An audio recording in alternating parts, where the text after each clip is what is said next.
দেখি না রাস্তায় একটা মেয়ে, ফটো মটো কিছু দেখতাম না আমরা পড়ার সময়। মেশকাত পড়ি যখন, তখন উস্তাদে মজাক করে বলছে ইমাম তো ওখানে, তার জন্য বিয়া করা ফরজ। আমি বুঝি না, রাগারাগি হয়েছে অনেকবার, ক্লাসে তুই উঠে গেছি আমি তকরাতে। পরে আমার এক সাথে বুঝেছে তুমি তো ইমাম তো ওখানে বুঝোই নেই।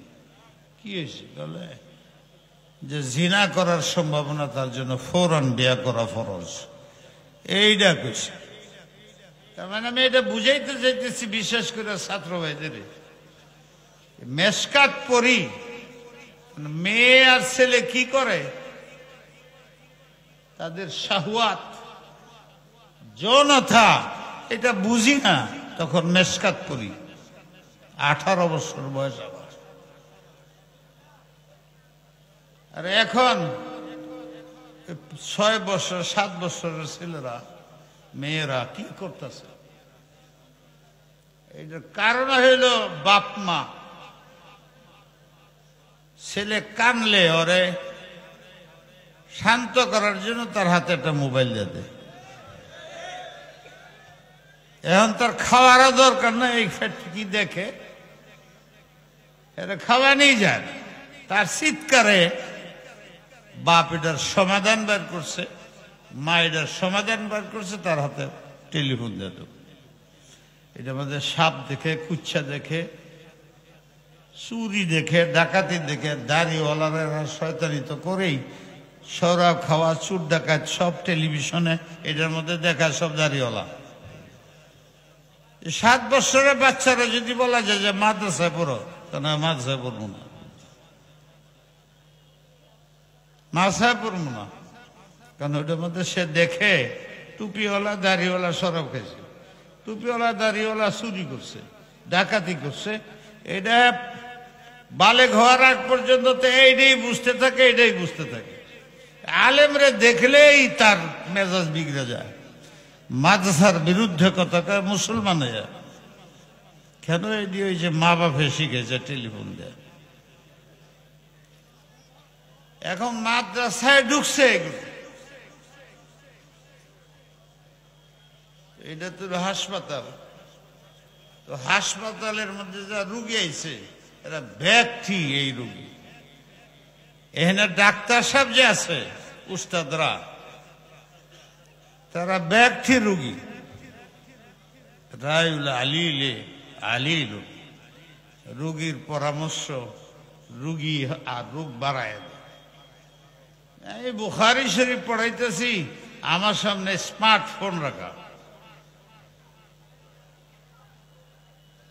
বুখারী পড়াইতেছি, এর মধ্যে টেলিফোন এসে গেছে, বুখারী বন্ধ করে ওই টেলিফোনে কথা বলতেছে।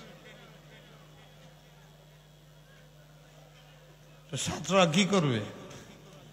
এই দেশের ছাত্র এখনো, আমি তো বলি এই যুগে যদি আমি হেদায়েতুন নবুয়্বত, আমার ভাগ্যে বোধহয় দাওরাত জুটতো না। এই অবস্থা, সিনেমা হল দেখছি না, যাইতে হইলে ভয়ও লাগে, ব্যবস্থা করো পয়সা হাইটা হইটা, বৎসরেও সুযোগ করা যেত না। কি সিনেমা দেখবা? ফটো নাই, কিছু নাই, সারা দেশে কিছু নাই। ওই যুগে আমরা লেখাপড়া করছি, কষ্ট হয় নাই, এই ঝামেলায় আমরা পড়ি নাই। কিন্তু এখন দেশটা এরকম হয়েছে, রাস্তাঘাট বাজার শহর তো রইল, খুব মাদ্রাসা হয়ে গেছে বাজার। হুজুর বৈশা রয়েছেন, বালিয়া মাদ্রাসায় যখন ছিলাম, একবার এই রুমে যায়, একবার এই রুমে যায়, শেষ রাত্রে। কেন? যেখানে শুই দেখা যায় শেষ রাত্রে জিকিরের আওয়াজে আমরা ঘুমাই থাকি। ওই কোনায় গেলে হেনটা জিকির, ওই কোনায় যায় অন্য জিকির, ওই কোনায় যায় ওখানে জিকির। ঘুমাইমু কেমনে? কালকে সকালে ক্লাস করবো কেমনে? রাগারাগি করতে আমার। আর 2 হজরত আসলেন, একটা বড় মাদ্রাসা নিয়ে গেলাম, রাতে 3টার সময় আমার ডেকে কয়, ये कहां ले आया मुझे, ये तो कब्रिस्तान है, ये मदरसा किसने कहा? 3:30 बज रहा है, ना कोई तिलावत, ना कोई जिक्र, ना कोई सिजदा, ना कोई दुआ। मुझे अभी यहां से लेके चलो, अल्लाह का अज़ाब नाज़िल होगा पूरे बांग्लादेश। रात्रे उन्होंने कोई যায় আমি মাদ্রাসায় যায়, আজান দেয় না ধরে, আজান ভুল, নামাজ পড়ে ইমাম সাহেবরে ধরে তোমার নামাজ ভুল। মানুষ তো বিশাল বড় থানবী সাহেবের খলিফা, লোকে হাজার হাজার আলেম ঘুরতেছে, কিছু বলা যায় না। আমি একটা কথা শোনাইতেছি আর কি করি আমি এলাম সবচেয়ে বসুল, খালি আমার ব্যান রাগ করে। পরে বুদ্ধি করলাম, বাঙালি বুদ্ধি, বাঙালিরা শয়তানি বুদ্ধি করতে হয়, ভালো বুদ্ধি এদের নাই। ভালো বুদ্ধি হইলে তো এই যে না যে মাছ ভাড়া হয়েছে, এরা যদি দাঁড়ায় যায় সত্যিকারের, আমার এই এলাকার মধ্যে গান হইতে দেব না। এই এলাকার মধ্যে বেপরদিগি চলবে না। এই এলাকার মধ্যে শরীয়ত সুন্নত বিরোধী কোনো কাজ করতে দেব না। আরো অনেক তো আপনারা জানেন, বলতে হবে না। আমরা দেশে তো নাই কিছু, এই মাদ্রাসা ছাড়া ওইটার ভিতরে ঝগড়া ফাঁসা ঢুকাই দেয়। রাজনীতি অরাজনীতি হলো না, চেয়ারম্যান নিয়ে, সদস্য পদ নিয়ে, মাতব্বরি নিয়ে মারামারি করে মাদ্রাসার ঘরটা বাড়ায়। এটা যে জান্নাতের একটা টিকিট নেওয়ার জায়গা, এটা কেন জানি বুঝে না এরা। সব দিক দিয়ে নিরাপদ রাখা উচিত। এখানে মাথাব্বরি করা ঠিক না, পারলে হেনতে টিকিট কিনো জান্নাতে। এতগুলো লোক, এটি তো সব এই আশেপাশেরই বেশি। তারা যদি বলে এই এলাকায় শরাব খাইতে দিব না, মদ খাইতে দেব না, সরকার লাগে না, এমপি লাগে না, ওই এমপিও আইসা এই কথাই বলবে যে এলাকায় শরাব চলবে, নাহলে বুড়ি পাবে না। তখন ভোট পাবে যখন দাড়ি রাখবা, তখন ভোট পাবে যখন তোমার লেবাস উন্নতি হবে, তুমি তখন ভোট পাবে যখন তুমি 5 ওয়াক্ত নামাজি হবে। যে নামাজ পড়ে না সে আল্লাহর গাদ্দার, যে নামাজ পড়ে না আল্লাহর সাথে বেঈমানি করে, সেই লোক কোনোদিন মানুষ এবং জাতির কল্যাণ, মানুষের জন্য ওয়াফাদার, তাকে ধোঁকা দেওয়া ছাড়া সে কোনোদিন মানুষের কল্যাণকামী হইতে পারে না। সে তো আল্লাহর সাথে শত্রুতা করে, আল্লাহর হক আদায় করে না, তো আল্লাহর বান্দার 4 পয়সার হক আদায় করবে না। ধোঁকা দেয়া বুট নিয়ে মন্ত্রী মিনিস্টার হয়ে, আর আমারও চিনবে না, আমারও চিনবে না। এলাকার মধ্যে প্রথম সে আসবে গান বাদ্য করবে। কথাটা কি ভুল বলছি? এই লক্ষ মানুষ আপনার, এই 3 ভাগের 2 ভাগ তো কমপক্ষে এলাকা, আর অর্ধেকের বেশি না যুবক আছ। আল্লাহ তোমাদের যুবক বানাইছে। তোমাদের কাছে আমি আশা করি তোমরা আমার এইভাবে পরিচয় দিছো, আমি আসমানতে নেমেছি। কইলাম যে 5-6 বার তো আইছি, এখান থেকে 1-2 কিলোমিটার দূরে আমার বাড়ি খোরসা। একবারও বললা না তোমরা আমাদের দেশের, আমাদের এলাকার, আমাদের মহাব্বতের মানুষ সারা বাংলাদেশে উনি কাজ করেন, তাই উনি যাতে বাহিরে যায় নমুনা বলতে পারে বাদশাহকবিরপুর কে, এটা ওনার জন্য সহযোগিতা হবে। উনি আমাদের এলাকার মানুষ, এলাকার গৌরব কইবার কই না, এলাকার গৌরব। এটা ছিল আমার পরিচয় এখানে,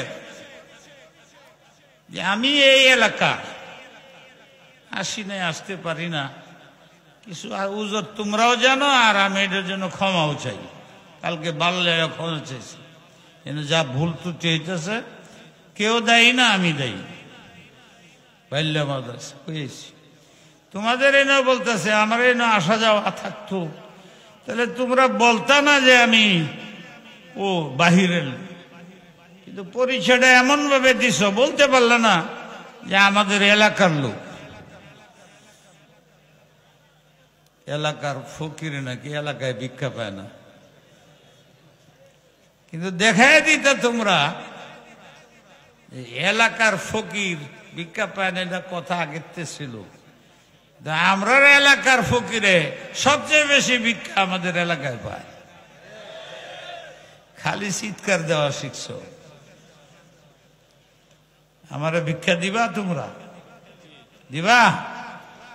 এই যারাও করে না, না জানি কি চায় ভাই। আমি ভিক্ষা কি চামু?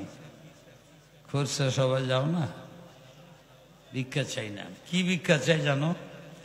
তোমরা যদি আজকে আমরা বলো যে হুজুর আমরা দায়িত্ব নিলাম, আমাদের এলাকার মধ্যে ইসলাম বিরোধী কোনো কাজ হইতে দেব না, আমরা সুন্নতের বিরুদ্ধে কিছুই করতে দেব না, কোন মাদ্রাসার উপরে কোনো আঘাত আসতে দেব না, কোন ইসলাম উলামা নিয়ে খেলা করার সুযোগ আমরা দেব না।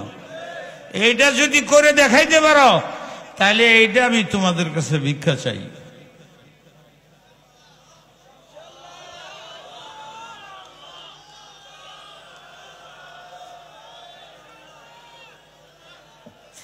বলো তোমরা ইসলামের জন্য জান দিতে রাজি আছো কিনা? মাল দিতে রাজি আছো কিনা? ইজ্জত দিতে রাজি আছো কিনা? এর চেয়ে বেশি মালদার, বেশি ইজ্জতওয়ালা, বেশি জাহানওয়ালা হবে, আল্লাহ তোমাদের উপরে রহমত বর্ষণ করবে। এই মাদ্রাসা আরো বিশাল হয়ে যাবে। টাকা দিয়ে মাদ্রাসা হয় না, টাকা তো আল্লাহ ব্যবস্থা করবে। এটার ব্যবস্থা তো আল্লাহ করতেছে, সারা বাংলাদেশে ব্যবস্থা। আরো হইতো যদি আমরা গুনাহ না করতাম। এই বেঈমানি নামাজ পড়ে না, এর দ্বারা দুনিয়ার শান্তির আশা করা যায় না। হ্যাঁ, যাই বলে সবগুলো ধোঁকা। তোমরা বলো আমাদের এলাকায় আমরা এমন লোক চাই যে নামাজি হয়, এমন লোক হইলে ছাড়ব না, তারাই পাস করো। আর এরম লোক এই এলাকার মধ্যে মহাব্বতের সাথে, দরদের সাথে বাইরে বাইরে যে আমরা গুনাহ, কবর পূজা, এই গান বাদ্য যেমনে পারি আমরা মিটাবো, হাত তুলে আমলে আদা করো। এই ভিক্ষা তোমাদের কাছে চাইলাম। আর আমি ওই আয়াতটা পড়ে আমার কথাটা বলতেছি। ওই যে আমি বললাম যে তুমি যদি 20 বৎসরও নামাজ না পড়ে থাকো, 10 বৎসর না পড়ে থাকো, গুনাই করছো, ফরজ তরক করছো, কবিরা কবিরা গুনাহ করছো, কিন্তু আজকের সবাই তোমার বুঝে আসছে যে আমি কবরে, এই কবরটা যেতে হবে, আমার শরীরের কাপড়গুলো খুলে রেখে দেবে। আর অন্ধকারে হেনে তো যাই হোক মাদ্রাসা ভাগ্যবান, ওনার বরকতেই মাদ্রাসা চলে। আরো বহুত বুজুর্গ এখানে ছিলেন, আছে, এলাকায় আছে, মুরব্বীরা আছে। এলাকাটার মধ্যে অনেক মুরব্বী ছিল আগে। শূন্যতা দেখা যায়, আল্লাহ পূরণ করে দেখ।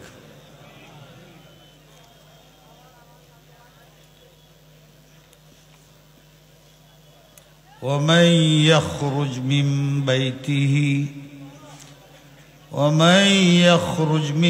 بيته مهاجرا إلى الله ورسوله ثم يدركه الموت فقد وقع أجره على الله. এই যে কোরআনের একটা আয়াত পড়লাম,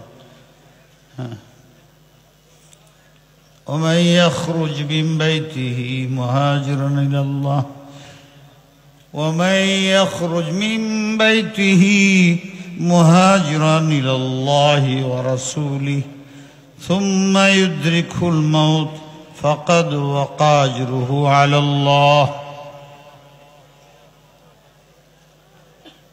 এখানে যাই অর্থ হোক আমি সারাংশ বলতেছি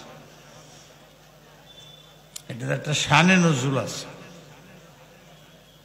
কেন এই আয়াতটা অবতীর্ণ হইল এই জন্য অনেক জায়গায় শানে নজুল পড়তে হয় কিতাব আছে এটি পড়তে হয় ছাত্র এটি না পড়ে এটা দেয় সব সময় নষ্ট করে এক সাহাবী ছিলেন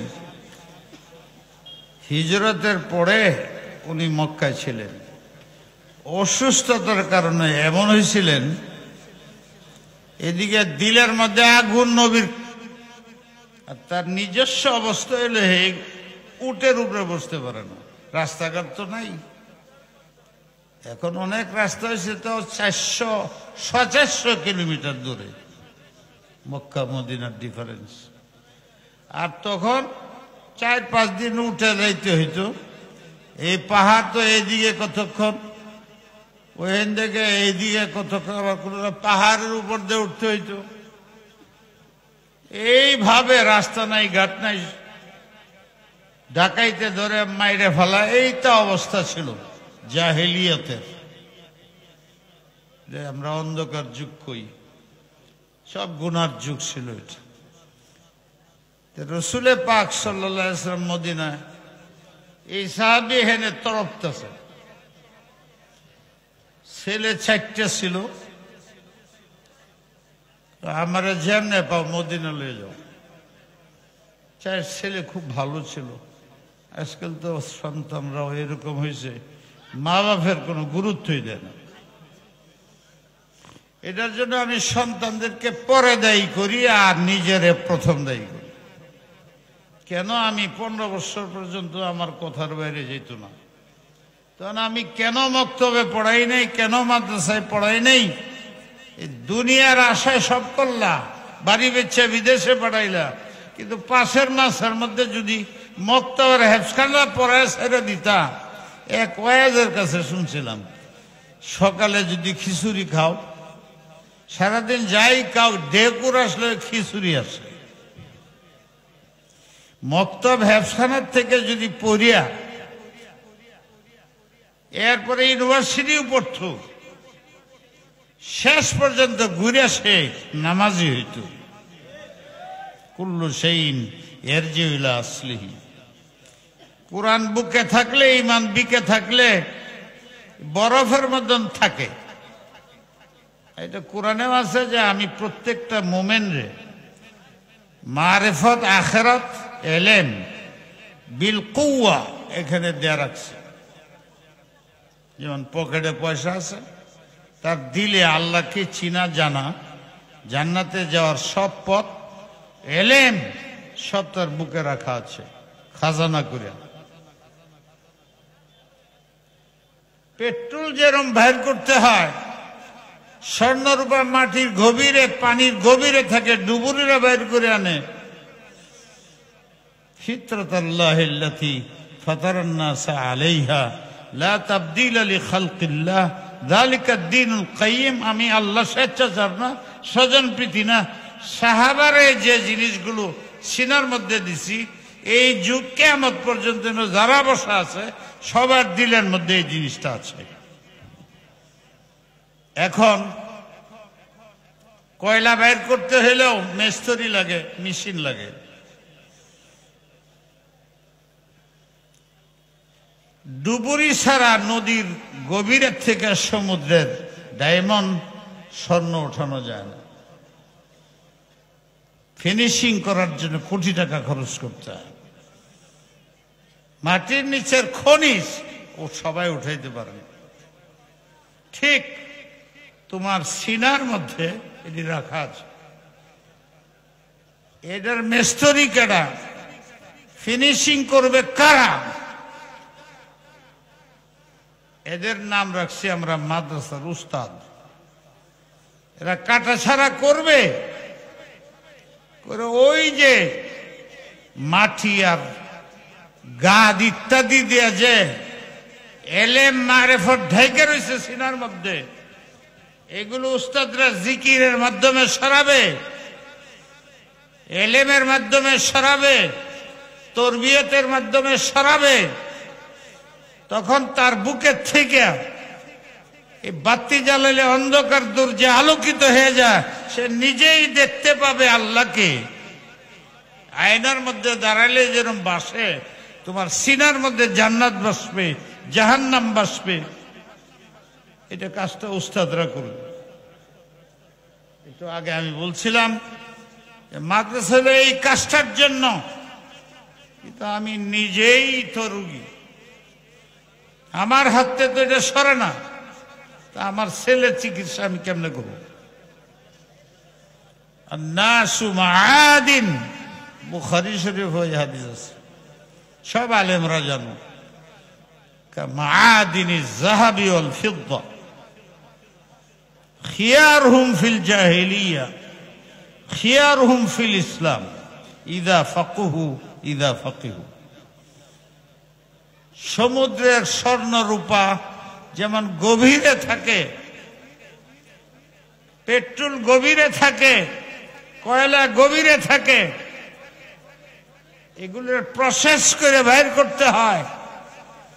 এর জন্য মেশিনারি লাগে, দক্ষ লোক লাগে, ইঞ্জিনিয়ার লাগে।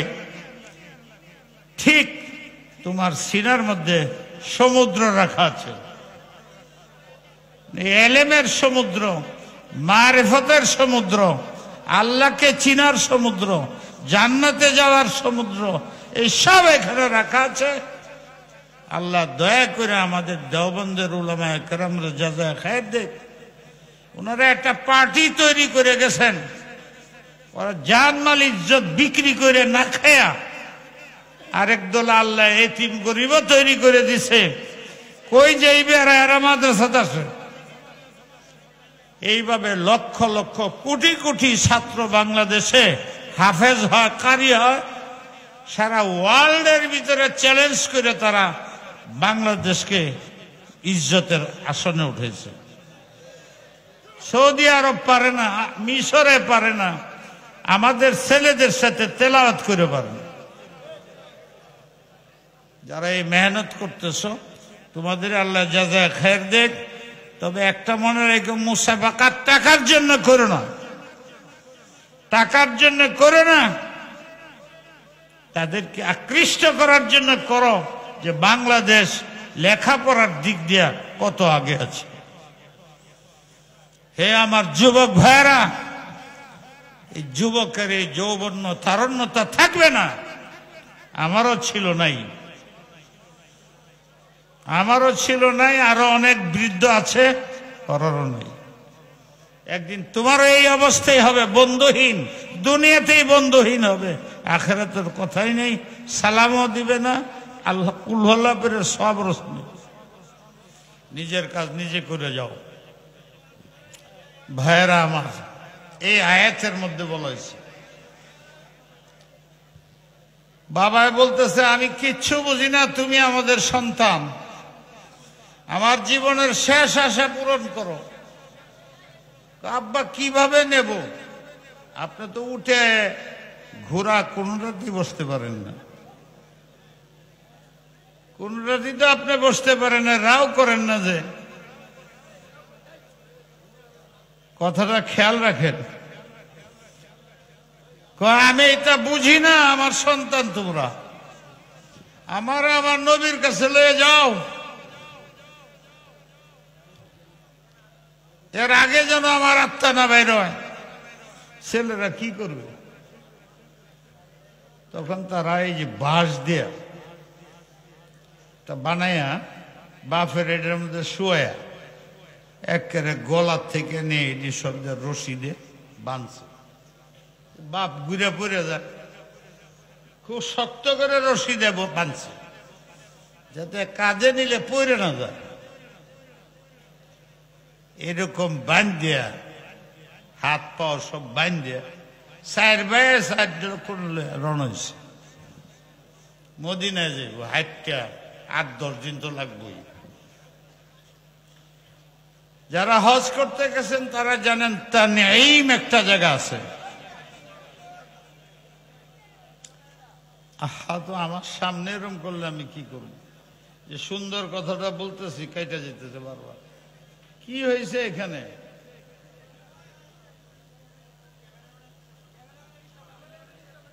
এই যে বললাম যে ক্যামেরা ট্যামেরা এখানে ব্যবহার করুন, আমি উঠে চলে যাব।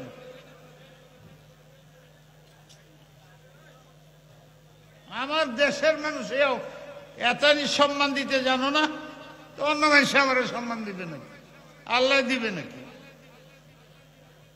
এত অনুরোধ করতেছি, দুইটা কথা কইবার জন্য কষ্ট করে আসছি।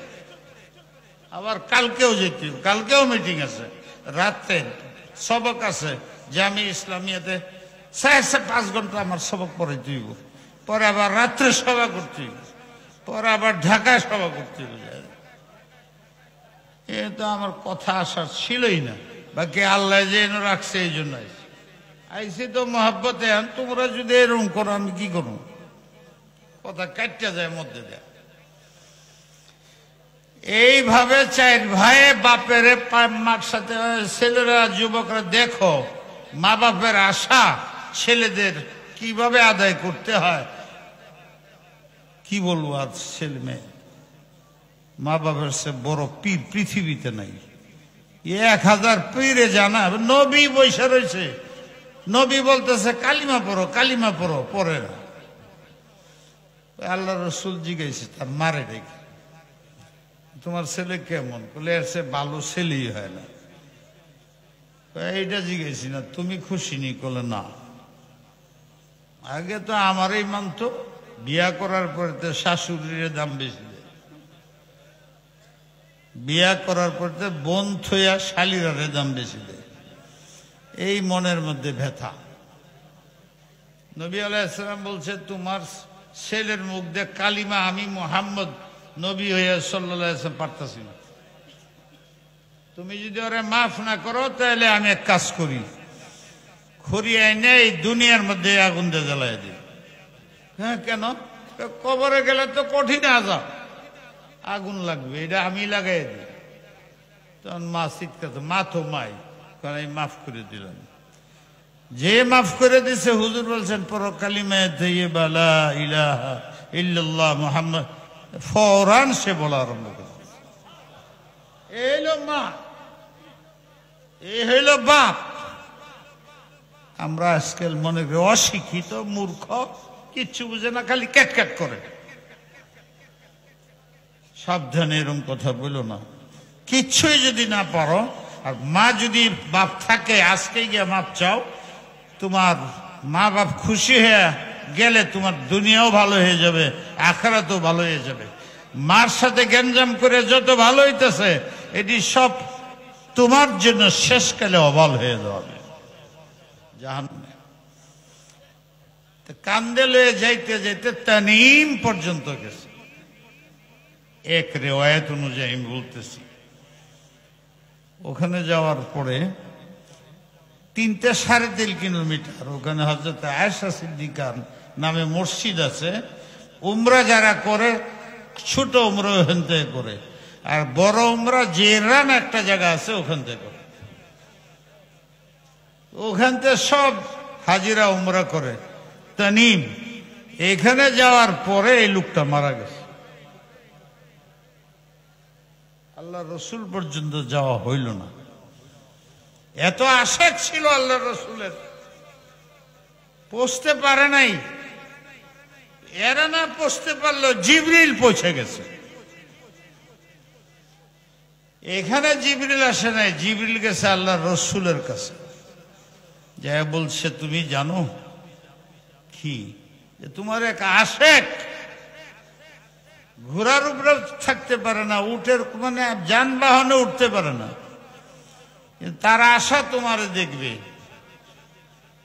ছেলেদের বলছে কোন রাস্তা না পায় এইভাবে বান্ধা বুন্ধা আসছিল, তানিম পর্যন্ত আসার পরে মৃত্যু হয়ে গেছে। আল্লাহ পাক একটা আয়াত দিয়ে আমারে পড়াইছে। কি কি আয়াত?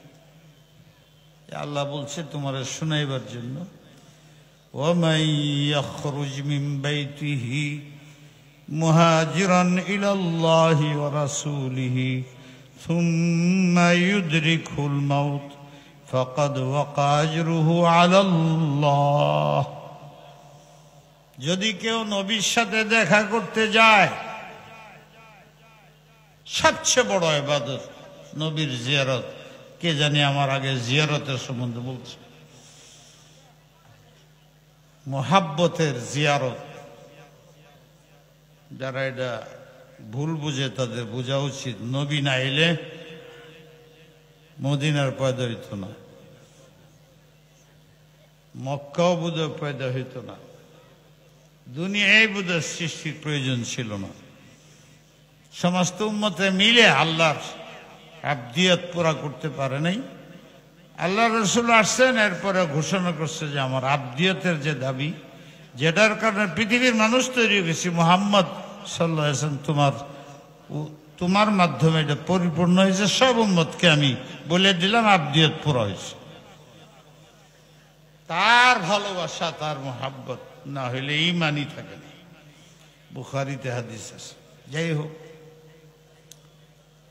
এই আয়াতের অর্থ হইল তোমার কাছে আসা, তোমার হাতে ধরা, তোমার কাছে বায়াত হওয়া, তোমার সুন্নত পালন করা, এটার জন্যই আমি পৃথিবীতে মানুষ তৈরি করছি। আর সেই তোমার আশেক রাস্তায় তোমাকে দেখতে পারে নাই, মারা গেছে। তা আমি আল্লাহ ঘোষণা করতেছি দুইটা। একটা হইল সে না আসতে পারলেও, তোমার পর্যন্ত না আসতে পারলেও তার নিয়তের বরকতে তোমার সাথে আসা, সাক্ষাৎ করা, দেখা করার যে সওয়াব পরিপূর্ণ দান করে। এটা তো হলো তার ব্যক্তি। সাহাবারা এরকম ছিলেন, একটা ব্যক্তি কোনো একটা কাজ করত, তো ওইটা যখন আল্লাহ কবুল করতেন, ঘোষণা করতেন, তখন এইটার পুরা উম্মতের জন্য নেয়ামত হিসেবে দিতেন। এখন ওই সাহাবীর বরকতে, ওর এশকের বরকতে পৃথিবীতে যত মানুষ কালিমা পড়বে আর এলেমের জন্য বের হবে, আমলের তাজকিয়ার জন্য বের হবে, দাওয়াতের জন্য বের হবে, কোরআন শরীফ পড়ার জন্য, মাদ্রাসার জন্য বের হবে, মসজিদের জন্য বের হবে, খানকার জন্য বের হবে, মরণের পরের পুঁজির জন্য বের হবে। ওরা যদি হাসিল নাও করতে পারে, 20 ওয়াক্ত নামাজ, 20 বছরের নামাজ বাকি, এইটার জন্য বের হয়েছে, শুরু করে দিছে, পড়ে শেষ করতে পারে নাই, ফাকাদ ওয়াকা আজরুহু আলাল্লাহ। আল্লাহ বলেন যে আমল শুরু করছে, পুরা করতে পারে নাই, এইটি সব অতীত সহ মাফ করে ধরে জান্নাতি ঘোষণা। ভাইয়ার আমার কথাগুলি তো সারাত্রি বলতে হবে। তো মা বাপের সম্মান করতে রাজি আছেন? আজকে যে মা বাপ যারা আছে তার কাছে মাপ চাইবেন, রাও করেন না কে? মাপ চাইবেন? বুঝা যাইতেছে ব্যক্তি মা বাপের সাথে খারাপ ব্যবহার করে। হ্যাঁ, তো সবাই মাপ চাইবেন কোনটা? বলবেন যে হুজুর আমি আমার মার প্রিয়, মাকে ছাড়া বাবাকে ছাড়া কিছু বলি না। তোমরা তো সবাই করবে মাপ সমুজে। যাই হোক, কথার মধ্যে ভুল করবা তো তবু মাপ চাইবা। মা খুশি, বাবা খুশি। মুরব্বীদের বিরুদ্ধে কথা বলো না, কলম ধরো না। আজকাল মিডিয়ার কারণে পরে বুঝে যে আমি ভুল করছি, বোধ পত্রিকায় এসে গেছে, কিয়ামত পর্যন্ত তুমি 1000 তওবা করো, দৈনিক 2 দিন পরে, 1 মাস পরে পরে বাইরেতে থাকবো, তুমি অমুকের গালি দিছ, অমুকের গীবত করতেছ, ওনার প্রতি বদগুমানি, এটি সব ওলামায়ে সুর আলামত। তো একটা সাইড ছিল, আমি শেষ করে দিলাম। আর কোনো কাজ আছে? আমার কি বললো বুখারীর কথা? হ্যাঁ, বল না বললে আমি তো ওয়াজ করতেছি, এইভাবে কথা সময় কাটাবো। বলো এই কথা যে এখন এই কাজ করো, কিচ্ছু বলবে না। হ্যাঁ, বুখারী শরীফের খতম হবে, এটা চুপচাপ থেকে শুনতে রাজি আছেন? শুনলাম যে 80 বছরের, 80 বছরে তো আমার জন্মের আগের থেকে শুনেছি। হ্যাঁ, বিশাল ব্যাপার, সাহস তো করছো তোমরা। আমি যাত্রা করি 52 বছর আছি, ছাত্ররা খালি কয় যে একটা মিটিং করেন। তা আমি চিন্তা ভাবনা করে দেখলাম যাত্রাবাড়িতে এনে অনেক আছে, ফুজালার আবার খালি চাপ দেয়, হুজুর কিচ্ছু করে না। সব মাদ্রাসা হয়, যাত্রাবাড়িওয়ালা কিচ্ছু করে না, হুজুরে কিচ্ছু করে না। যাত্রাবাড়িতে ফুজালার সম্মেলন করলে 3-4 কোটি লোক হবে, 1, 2, 3, 40-50 হাজার ফারিগিন আছে, সারা ওয়ার্ল্ডে আছে। তো এইটা করতে গেলে 5-7 কোটি টাকা লয়ে নামবা। তাই বলছি যে তোমরা এনে আমার কাছে 5 কোটি দিয়ে যাও, এরপরে আমি চিন্তা করি। আমি মানুষের কাছে টাকা চাইতে পারি না, এইটা আমার দুর্বলতা। ভিক্ষা চাইতে পারি, ছাত্রদের বলতে পারি, সব পারি। তো এখন খতমে বুখারী, এরপরে যারা পাগড়ি দিবে, আমি তো এত লম্বা অনুষ্ঠান পারবো না। কালকে আবার জোহরের পরে আবার রাত্রে, এই আপনাদের কাছে ক্ষমা চাই। আর বুখারী শরীফের হাদিস এইটা তো নিচে বইয়া পড়াইতে হবে, আপনারা দেখবেন না মারে, বা হুজুর আছেন হুজুরও করবেন। আমি এই হাদিসটা পড়ি, আর কোনো ছাত্র যদি থাকে পড়ো, আমি তর্জমা করে দিই। ব্যাখ্যা করা কঠিন, জলদি করো। শুরু করব, তওবা করে ইখলাসের সাথে বসেন। কে জানে এইটার দ্বারাই যদি আল্লাহ জান্নাতের জন্য নামটা লিখে ফেলায়। এই কইতে থাকেন আর কানতে থাকেন, কানতে থাকেন, হাসাহাসি নেই।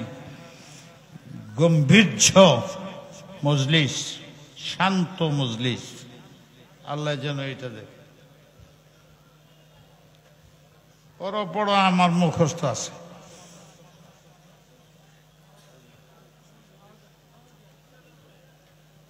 বিসমিল্লাহ পড়ো।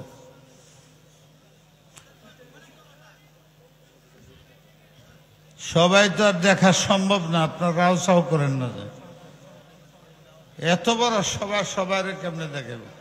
আব্বু হাদিসটা লয়ে তো নিচে বসতে হইতেছে, এত উপরে তোরই ছাত্র, এত ছাত্র, এটা উঠলে তো ভাইকে পড়ি যাবে। এটা করো না, পড়াশোনা মানুষকে এই নিয়তে। আল্লাহ বলছে হাদিসের একটা হাদিস যদি তোমরা শুনো আর পড়ো, তাহলে এই যে ছাত্র 10-12 বছর পরে যে ছাত্র হয়েছে, আজ থেকে তোমাকে ওই ছাত্রের মধ্যে গণ্য করে নি। এই জন্য এই বুখারীর খতম আমাদের মুরব্বীরা করে, চালায় এলাকার মানুষ, বাহিরের মানুষের টাকা পয়সা দেয়। তো খতমে বুখারী করে তাদের জন্য দোয়া করবাটাই গাইনে ওদের ছাত্র বানাই দিবে। হাদিসে আছে জান্নাতের রাস্তা হয় আলেম হওয়া, নাইলে আলেমের ছাত্র হওয়া, নাইলে তাকে সাহায্য করা, নাইলে তাকে মহাব্বত করা। এই 4-এর বাইরে কোনো রাস্তা নেই। তো তোমাদের যারা আপনারা এখানে আছেন, এই নিয়তে এই হাদিসটা কে বলে শাকিকে বলখির কথা, কিন্তু হাদিসের দ্বারা সাবেত আছে একটা শব্দ পড়লেও সে ছাত্র হয়ে যায়। রাজি আছেন সবাই? পড়ো বিসমিল্লাহ। আলহামদুলিল্লাহি রাব্বিল আলামিন ওয়া আকিবাতুল লিল মুত্তাকিন ওয়াস সালাতু ওয়াস সালামু আলা আশরাফিল আমবিয়া ওয়াল মুরসালিন ওয়া খাতামিন নাবিয়্যিন ওয়া আলা আলিহি ওয়া আসহাবিহি আজমাইন ওয়া আলা কুল্লি মান তাবি'ahum bi ihsan ila yawmiddin। أما بعد فإن أصدق الحديث كتاب الله وأحسن الهدي هدي محمد صلى الله عليه وسلم وخير الأمور عوازمها وشر الأمور محدثاتها وكل محدثة بدعة وكل بدعة ضلالة وكل ضلالة في النار.